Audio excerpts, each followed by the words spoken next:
Thank you.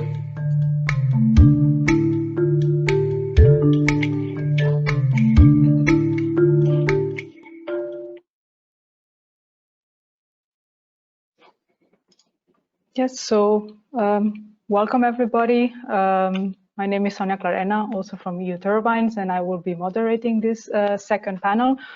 We are actually quite late, unfortunately, in terms of the timing that we had foreseen. My apologies also to our panelists for that.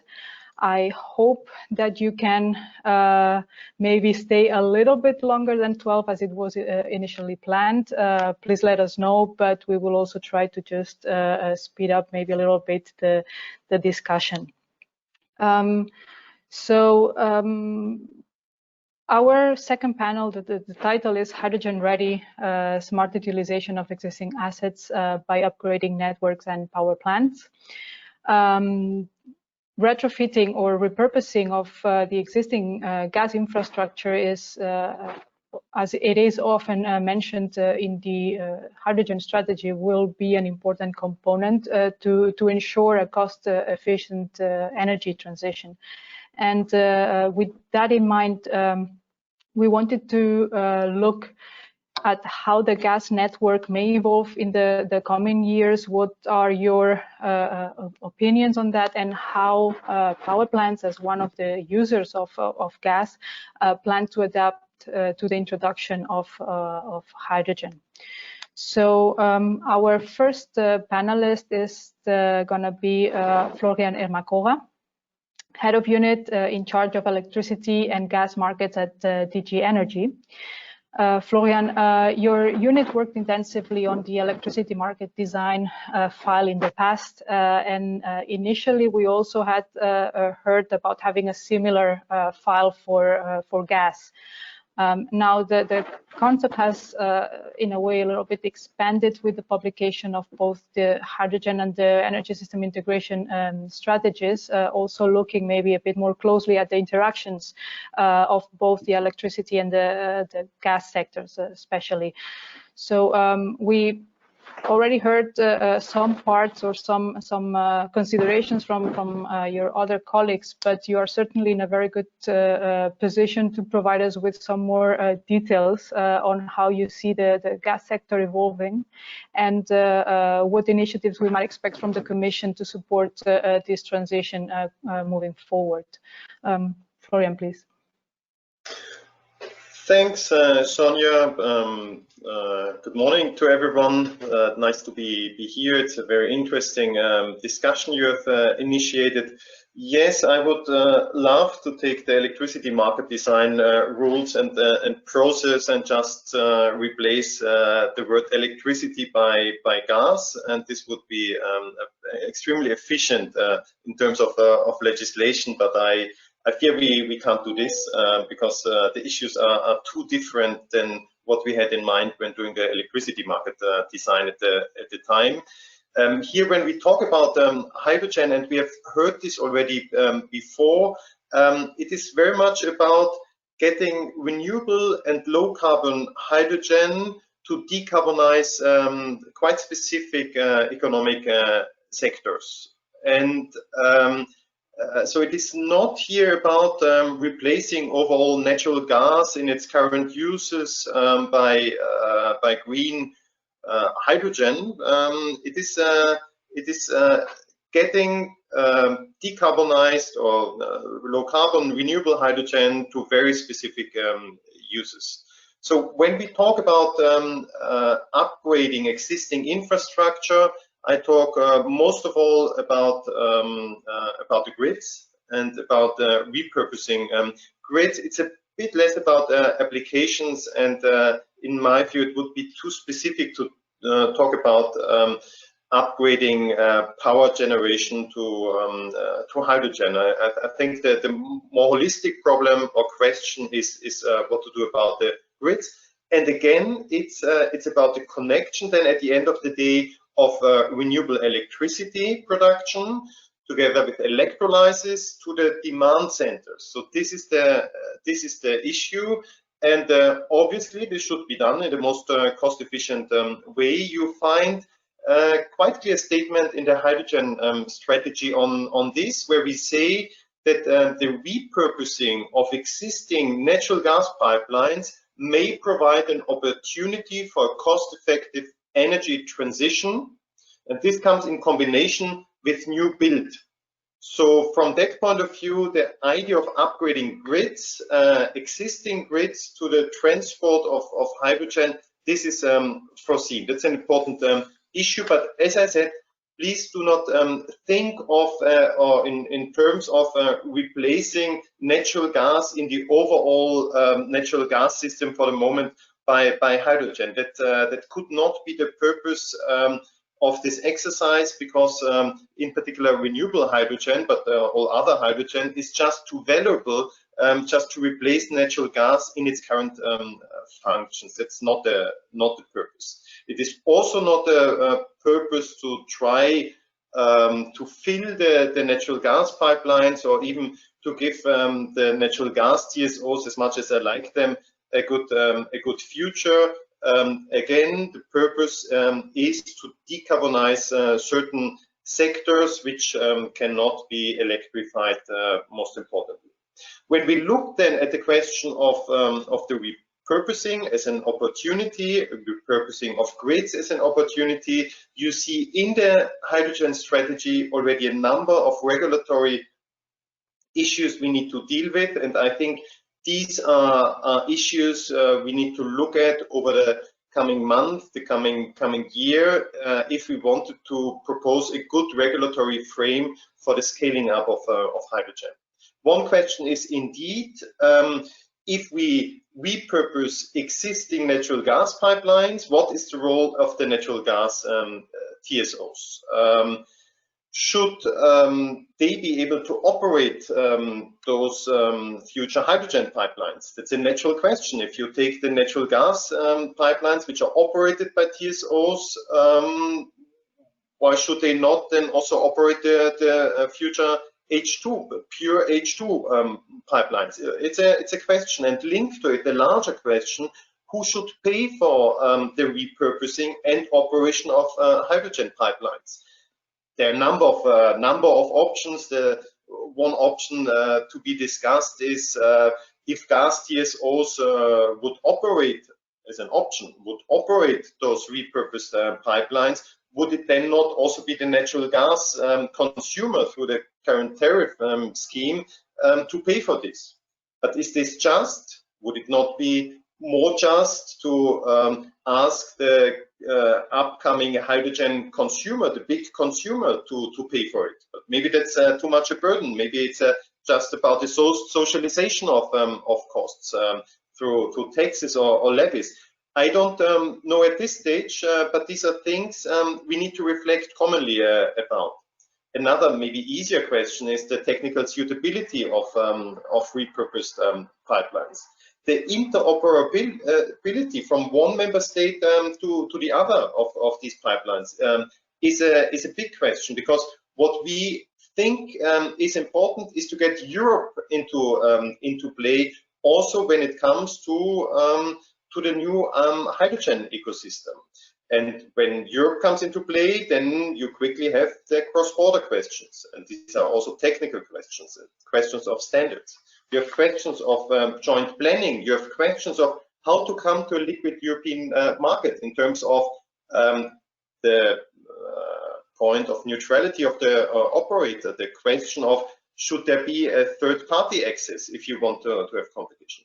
So voila, I put a number of questions and statements very much from the strategy itself. I leave aside, also for time reasons, questions of blending and questions relating to the distribution system. That's also of interest, maybe not in the core interest of upgrading, but also of interest. But I would leave this as well as many other questions to the discussion afterwards. Many thanks. Yeah, thank you very much. Yeah, I believe that the question of blending, we might also take again once all the other panelists have also introduced themselves, because I think it is indeed a question that many of us, at least also from the user side, do ask themselves what's going to happen, how the network is going to develop. So with that, I think I will not now ask directly to Florian another question, but I would just invite the next panelist to join us. We have Jan Ingwersen, Director General of ENTSOG, the European Network of Transmission System Operators for Gas. Welcome also to our panel. A few months ago, ENTSOG published a 2050 roadmap identifying different scenarios of how the gas infrastructure may evolve and decarbonize. I believe also one of the key principles outlined in the document was precisely the utilization of existing gas systems as well. So maybe you can tell us a little bit more about what the roadmap says and how you expect that the gas infrastructure may develop and adapt to the introduction of gases such as hydrogen. So Jan, please. Thank you, Sanna, and thank you, EUTurbines, for inviting me. Very interesting discussion, and I think the whole process here will require a lot of discussions and exchanges. Also, congratulations to the Commission on the hydrogen strategy and the energy sector integration strategy.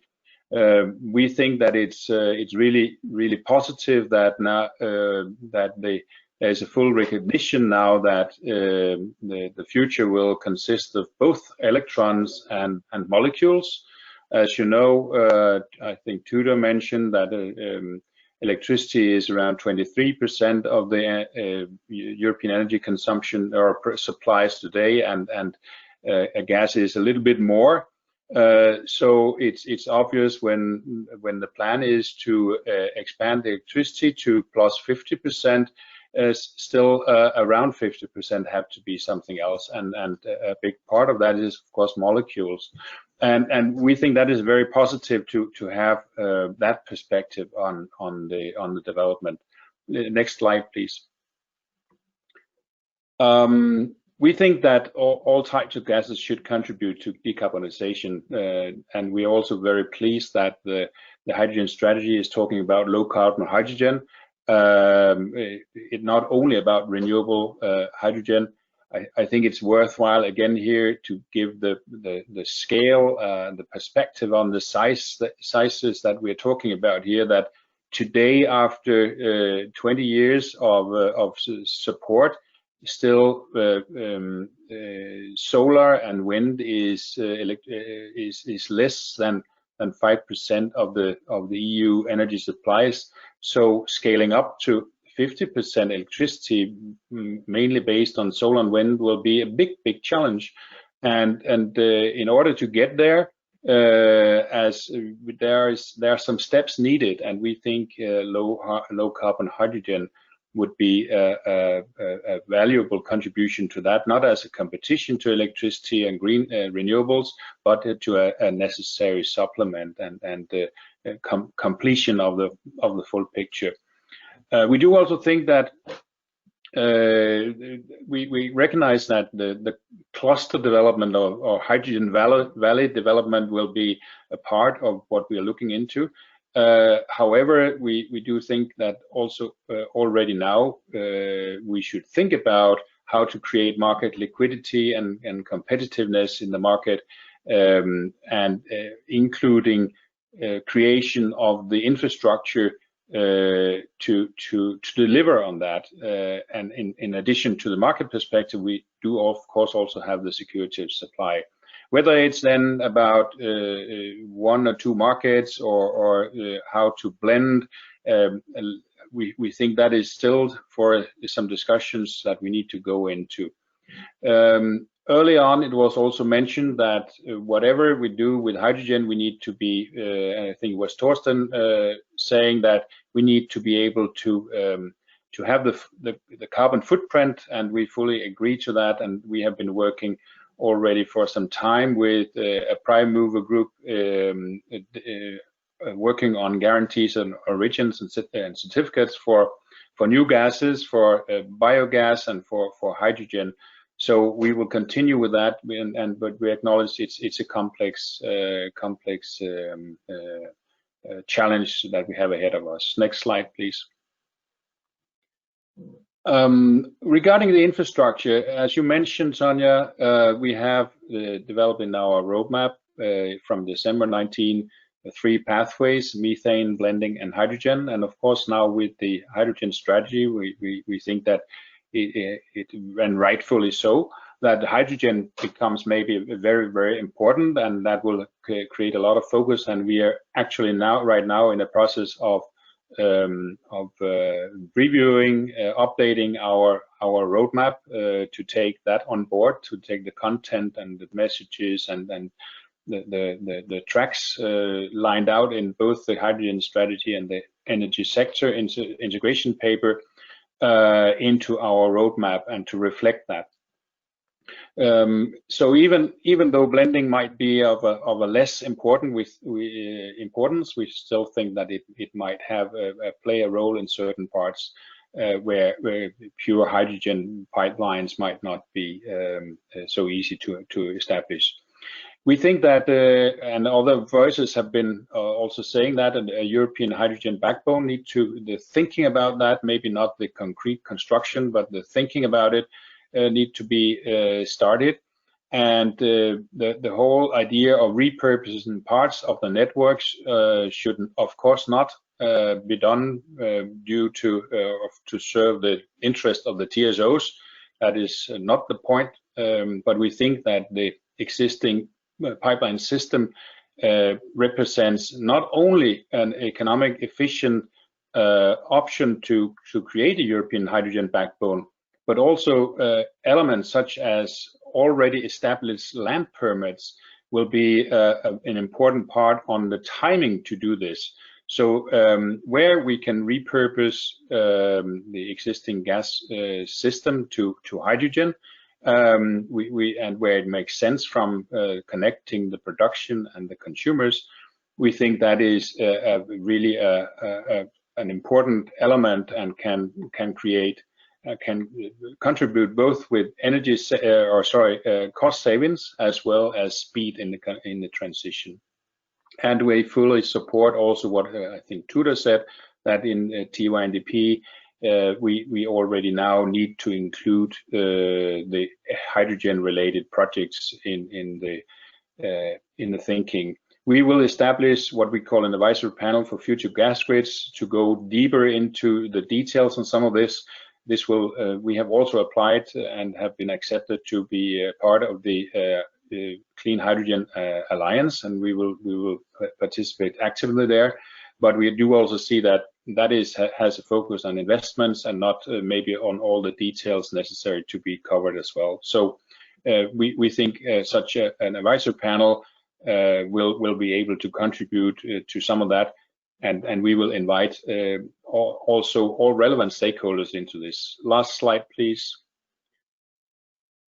And on top of this, we do also need to go into, and that is maybe not of a big interest to everybody, but there are a lot of more operational aspects that we need to look into, and we need to upgrade the whole way of thinking gas quality and gas quality management with digital tools. And we are already setting up some groups, kind of prime mover group to handle that. So all in all, we will, as gas TSOs, we will embrace fully the hydrogen strategy and the conversion to hydrogen. We acknowledge that there is a need for full supply chain cooperation from production to consumers and appliance producers. So therefore, we are welcome also EUTurbines into this work. And we are looking forward to look into those challenges. Thank you. Many thanks, Jan, for this clear overview, also of looking at where do you see that it's going and how we are moving forward? I'm just gonna quickly jump to the next panelist. So I welcome Jorgo Chatzimarkakis from Hydrogen Europe. He's the Secretary General. Jorgo, we have heard from ENTSOG so about those possible scenarios that they were having in their roadmap, but also already pointing out that now after the publication also of the hydrogen strategy, that hydrogen may be gaining a little bit more relevance and momentum in that discussion. From your perspective, from Hydrogen Europe, how do you expect this to happen, and how do you see any difficulties moving forward? Thank you. I hope you can hear me. If this is the case, then we can hear you. We cannot see you right now. Maybe... Second. You can see me now. Okay, yes, cool. Perfect. Thanks very much indeed. And I think I will not show a lot of slides. This is just to say that yeah, we are Hydrogen Europe, and we want first of all to say thank you to all of you supporting the hydrogen strategy.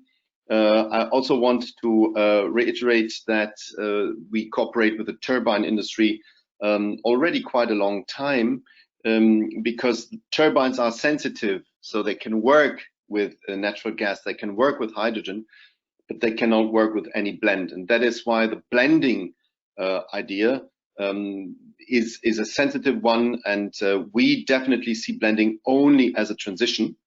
We would favor pure hydrogen networks. And instead of showing the slides, I want to concentrate a little bit on maybe some things that you don't read in the EU strategy, but I would like to highlight how we can implement this.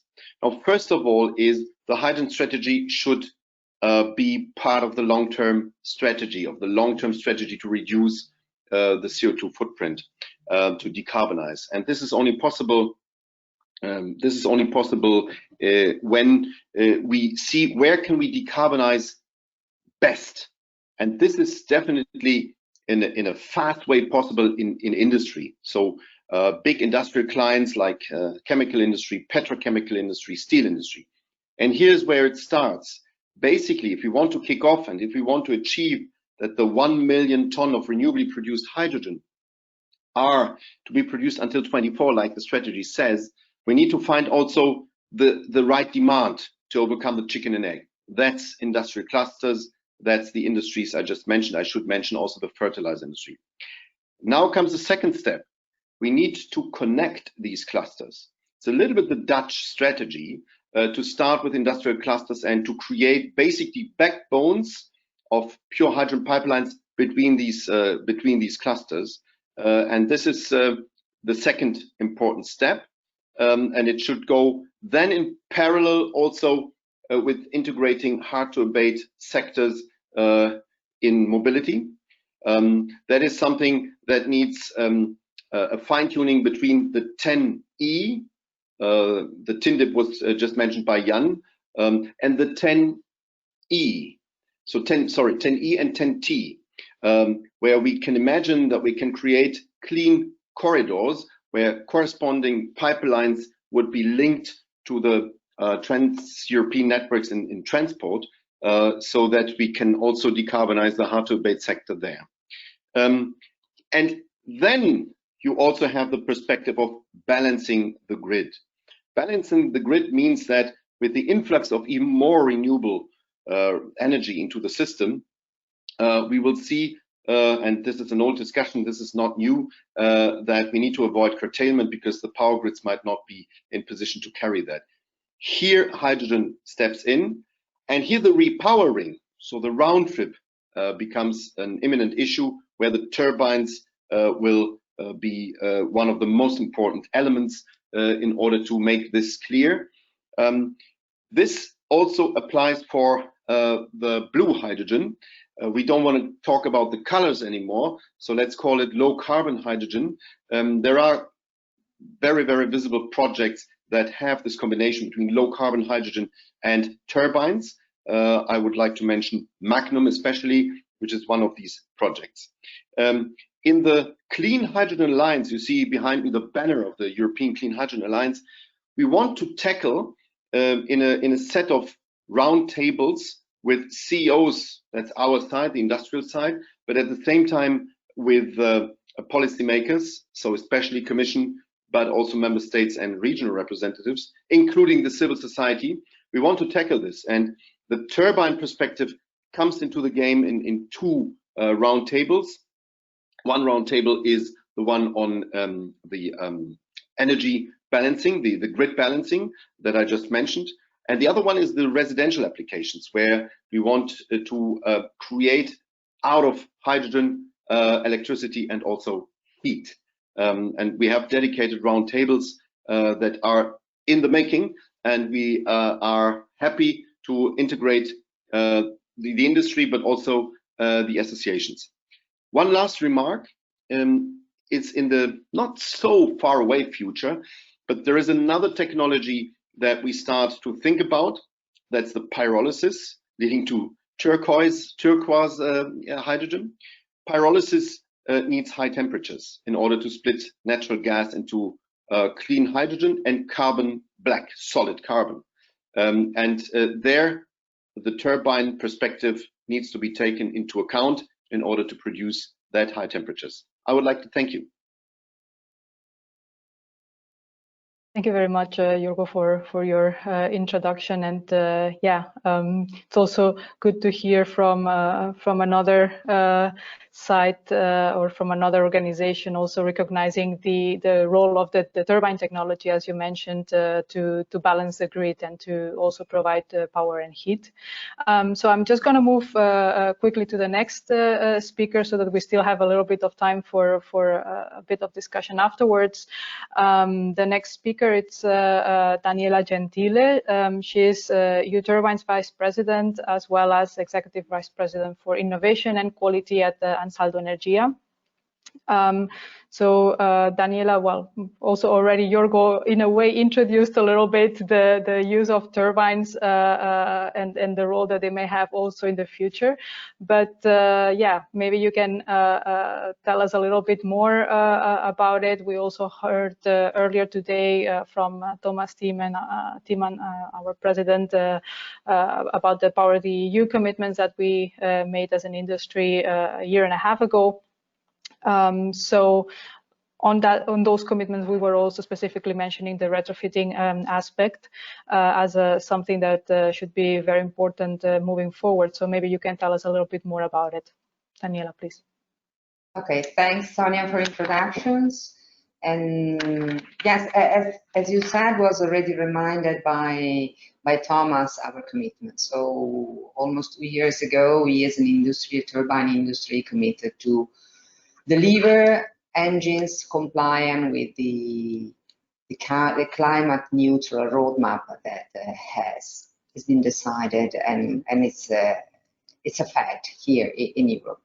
Today I will try to underline why we think that a retrofit or repowering, so using the existing assets, it's a key within this roadmap. Next slide, please. Okay, I was saying the central role of gas turbine at present has been already reminded, and in the future energy market it will be, in our opinion, even more central in a market which will be dominated by renewables.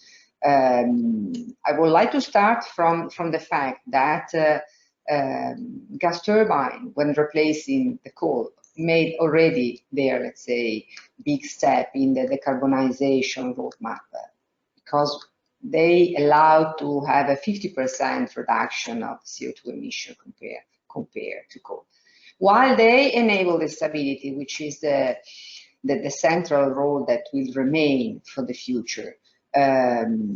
And they ensure, they allow another fundamental key point of our energy market, so the security of the supply. And now they have embedded more. They have embedded the possibility to further reduce CO2 emission when hydrogen is blended. So this is why we think that set up and implement a strategy to retrofit the existing assets where gas turbines are in, it will be the first and logic step to become climate neutral. Next slide, please. So again, there has been quite a discussion around the integration of the sectors and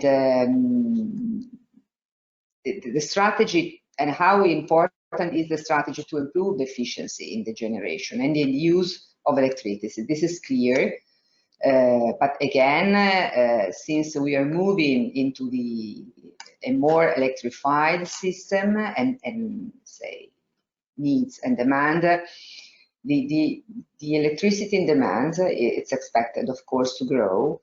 And in these scenarios, the synergies among the different sectors will become the way for a sustainable energy market, which is already, Thomas has reminded before, which is the efficiency that can be reached when electricity, gas, and heat are brought together in a cogeneration, so more than 90%.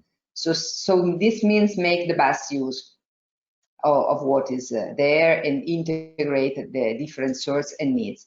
And this can be, of course, even more emphasized when hydrogen is blended. So when we will have hydrogen blended in with a higher percentage with natural gas.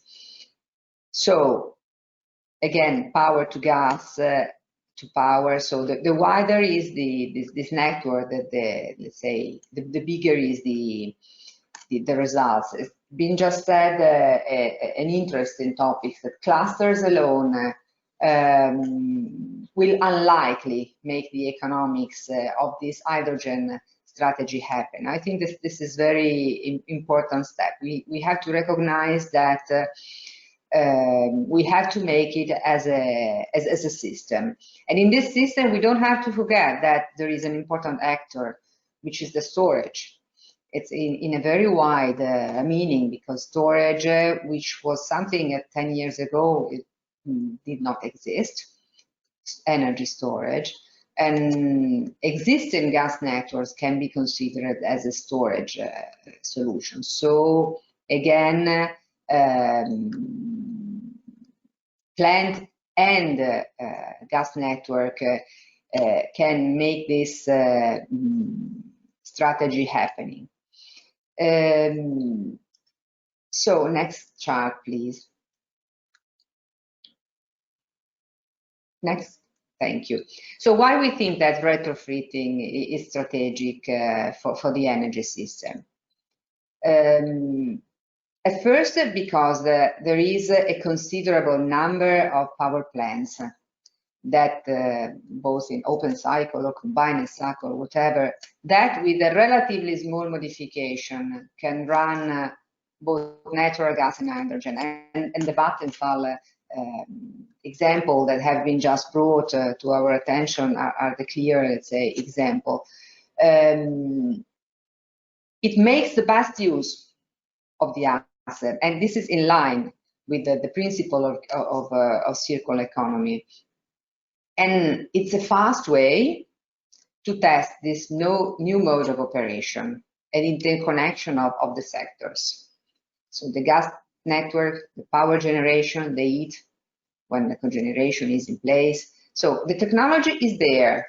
So we have already said, and then can be implemented and then further improved. I would like to mention the two principles that have been said by Professor Carvalho. She said, don't think for big things, making a step-by-step logic.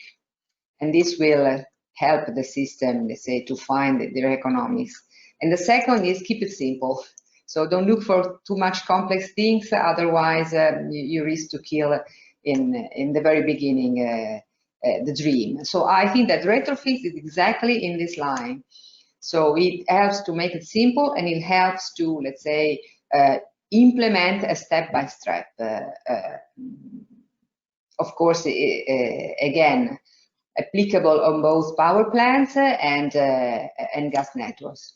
Here in the chart, you can see a couple of additional examples of already repowered plants. So we have a couple of examples in Italy, in Brindisi, where there is a plant already operating since 2007 with 25% of hydrogen.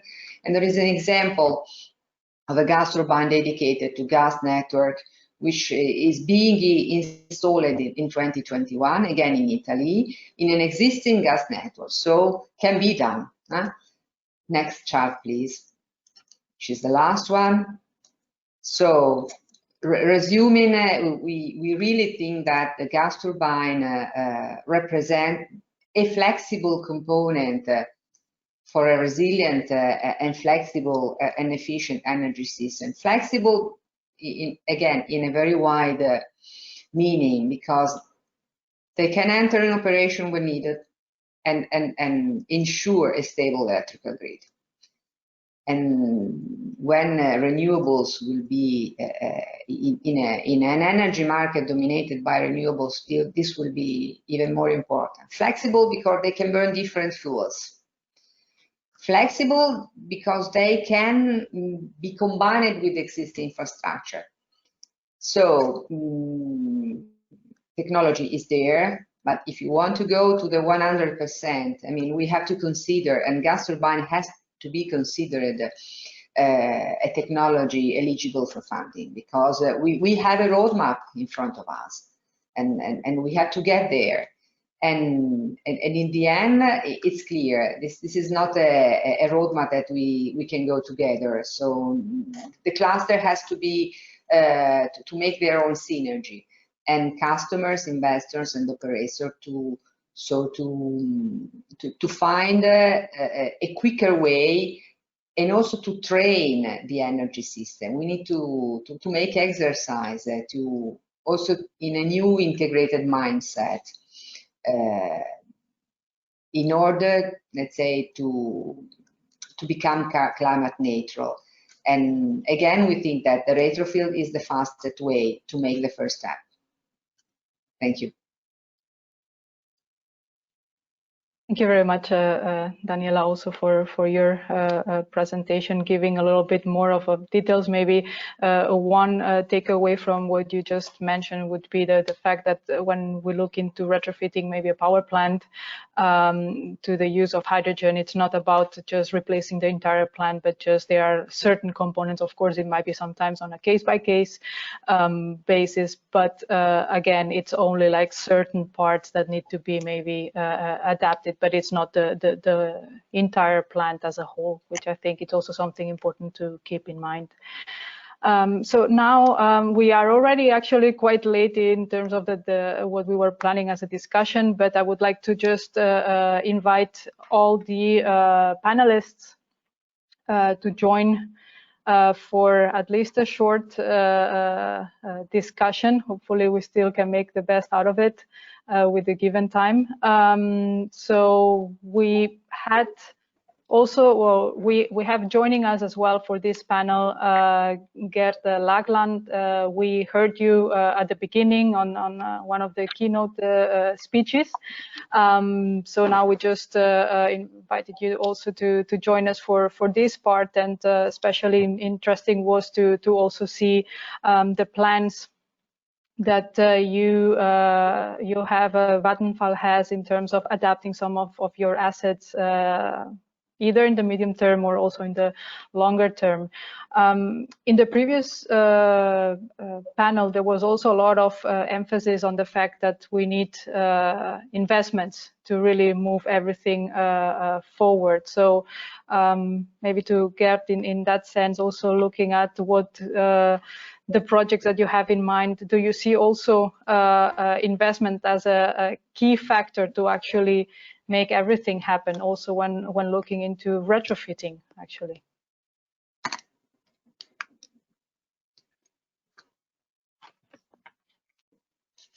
You need to unmute yourself with the little microphone icon. Hope it works. We cannot hear you yet. Can you hear me now? Yes, now it works. No, now it works. Yeah, I think investment is of course one part of the equation, but of course if you start operating a plant on hydrogen, the cost of the hydrogen is higher than of natural gas. So you also need to look at the operation cost of the plant, and that's also where you need some kind of support or other mechanism to have a viable business case in the end. So if I look to the conversion of a power plant, then capex is only a minor part of the equation. The big money is in the fuel cost, and so that's something to be considered. I found it also quite interesting to hear that there is in general consensus that we will be using with several sectors this hydrogen, and that it is also not the power sector that comes first, if you carefully listen. So I think that this fuel flexibility is also very important, that we are capable with power plants to consume in the beginning the residues of hydrogen, and then later on have an increasing share of the hydrogen when hydrogen becomes available in bigger volumes. Maybe that would be in a way linked to the question that Florian also mentioned that we did not really discuss or see, but the question of blending.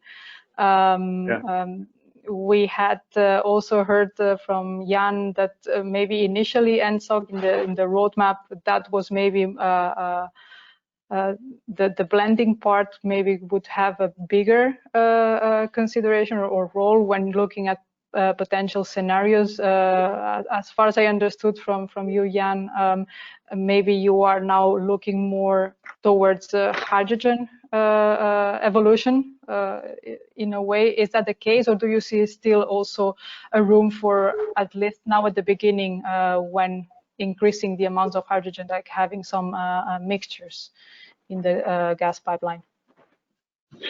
Yes, I think so. I think the overall purpose here is to decarbonize the energy sector, and we are working with decarbonizing the gas sector, and therefore, if and I can fully understand and fully embrace that now the focus is on hydrogen for a lot of good reasons, and therefore we as infrastructure owners and operators, we are looking into how can we facilitate, how can we contribute to this transition, and if the focus right now is on pure hydrogen, of course we will focus a lot on how can we facilitate repurposing, different kind of transitions.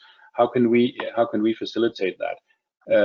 I still think that probably it will be good to still have the option of blending open, because we will see different situations in different parts of Europe. Now we see a very strong drive, in particular in West and Northern Europe, for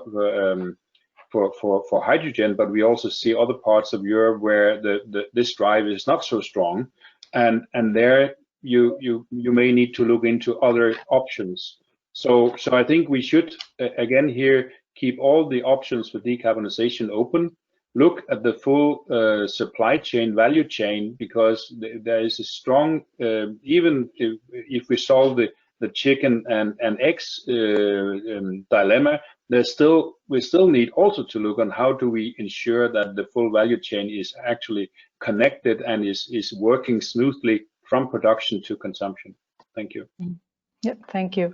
So maybe in a way the same sort of question to Florian. Do you see it from your side in terms of this blending? Is it something that maybe would not be the major solution or the main approach, but that it should still be kept open as an option to increase progressively the amounts of hydrogen into some of the repurposed pipelines? Thanks for the question. It's relatively easy in the meantime for me to answer all these questions, because the hydrogen strategy goes into so much detail, and the point of on blending says that this may enable decentralized renewable hydrogen production in local networks in a transitional phase, and then you find a number of issues raised in the strategy on blending, but you see the sort of end goal here is not the blending. It's seen as something in a transitional phase, because overall the best value of hydrogen and the use of hydrogen in the best way is in its pure form in specific applications. So from that point of view, blending there doesn't make so much sense. And more generally, I wonder whether we can maintain that the objective is to decarbonize the gas sector in a situation where we have an overall decarbonization and integrated system approach, where we say energy efficiency first, where we say electrification wherever you can, because that's very, very efficient, where we say use waste heat and circular economy. Then it's difficult to see that the goal in itself is just decarbonizing the gas sector, because the applications of gas might be quite different in the future, and voila, in an integrated approach, it's a bit more complex than just decarbonizing a specific energy sector. Would you see still maybe a difference between the evolution of the transmission system as opposed to the distribution? Maybe would there be some differences in that sense? Yeah, I think such differentiation needs to be made in future, because we have heard more than once that in a staged approach of a hydrogen economy, you start off with clusters, and then more and more so hydrogen clusters, and then a connection of those hydrogen clusters, which is probably cross-border. It's the sort of this backbone idea, also where you need to link large centralized renewable electricity production with electrolyzers, and then very specific consumption of hydrogen. And so from that point of view, I think a big role will be played by the sort of high-level transmission.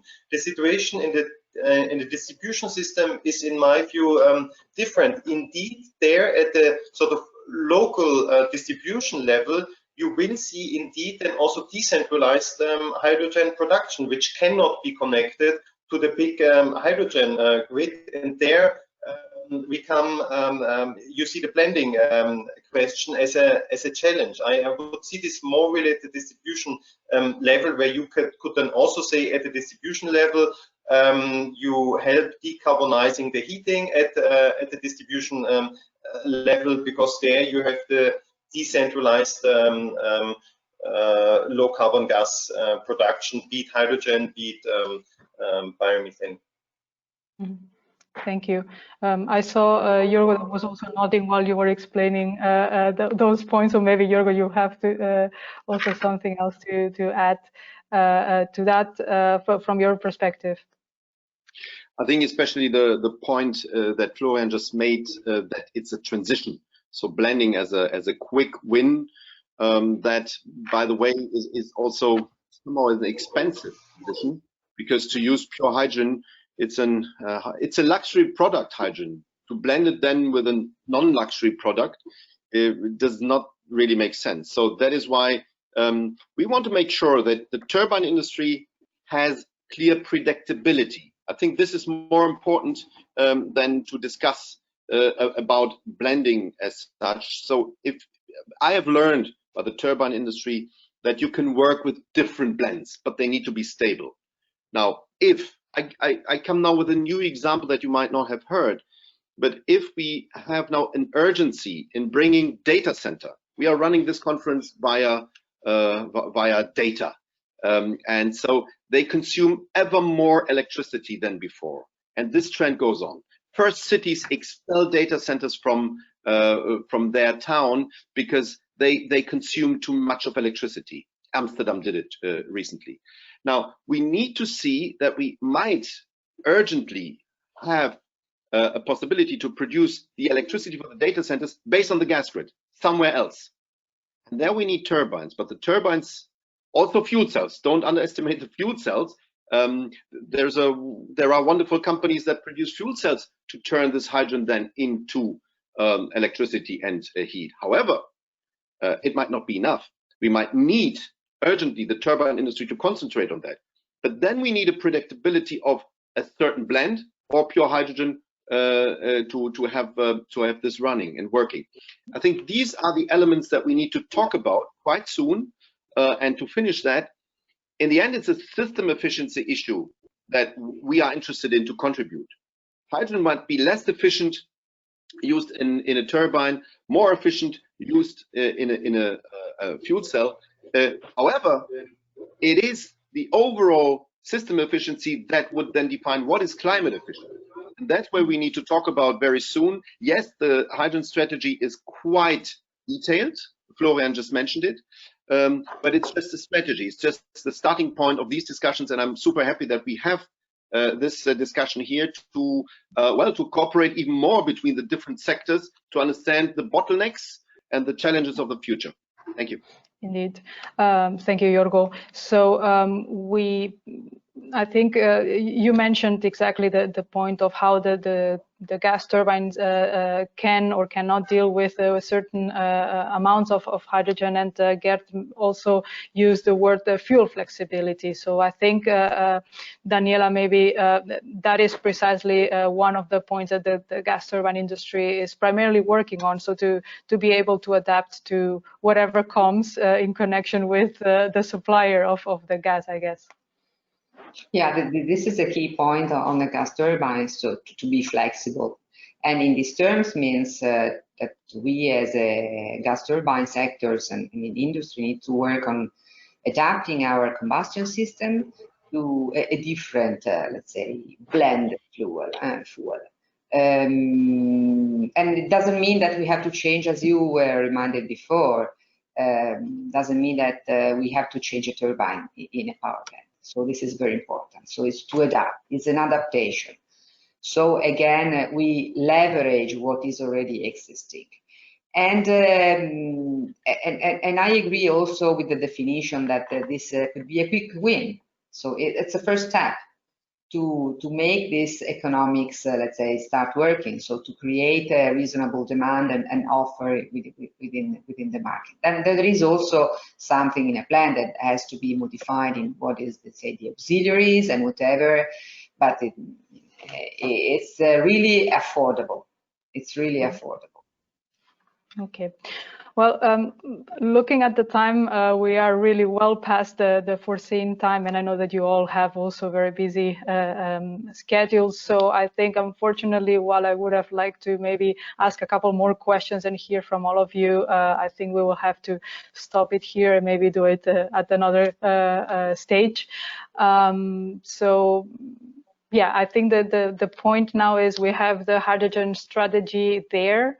So now let's implement it. Let's see how things move forward so that it actually is really implemented, that this hydrogen economy actually happens. So yeah, I think we are all very much excited about seeing those next steps. So with that, I thank you all very much for your contributions, for your active participation. Apologies again for the delay, but I think it was still quite interesting for all of us. So thank you very much. And with that, I will give it back to Ralph. Yeah, thank you. I will not add another 10 minutes to that, but for closing this event, I'd like to sincerely thank all the speakers and panelists for their valuable contributions. We heard in the second panel also a bit more about the impact of hydrogen for turbines and gas power plants. new as well as existing technology. If you can spare a few minutes after this event, I highly recommend to you the We Deliver section of our webpage, powertheeu.eu, where each company has summarized their solutions and progress on one single poster. You will gain some interesting additional insights, I'm sure. Now, there's no real time for a summary of the past 3 hours, but maybe very few takeaways that I at least noted for me. I think we have a very clear target using hydrogen to become climate neutral by 2050, and we have ideas for some milestones. But the exact route will have to be defined while we walk. So step by step, or as Maria de Graça Carvalho said, don't make it too complex at the beginning to avoid that we start walking at all. Secondly, yes, the hydrogen economy will need massive investments, but we need to ensure that these investments fit to our targets. I think that was also something that Thorsten Herdan mentioned. And Hans van Steen, it needs to fit to our plans for the European green recovery. And it needs to fit especially to our climate neutrality target. We need to work in parallel on the massive scaling up of the availability, but also on ensuring demand. And Andreas mentioned that this will require some demand pull instruments. ETS and the carbon price alone will not do the trick. Low carbon hydrogen, I guess nobody said that's not something that we need to look at. I think everybody underlined it's an important element of the strategy if we want to grow the supply quickly. But for a quick start, especially the CCS topic needs to be solved quickly.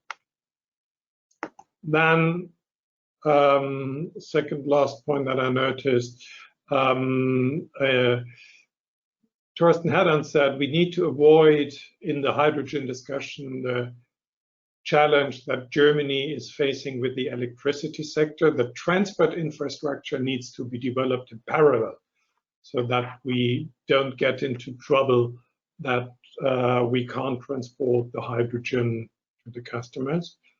And last point that I noted, hydrogen, yes, will be and will remain scarce for a very long time. So we need to use it efficiently. And power generation will not be among the first customers for hydrogen, that's understood. But for balancing and the stability of the electricity grid, at some point in time, they will need hydrogen. And I think that's also stated in the hydrogen strategy. So once again, my sincere thanks to everybody who contributed, to all speakers and panelists. For the ones that are interested in reviewing it, we will send you the link for finding the session on the internet tomorrow. And we wish all of you the ideas and the energy to make that clean hydrogen economy become a reality. Thank you and bye-bye.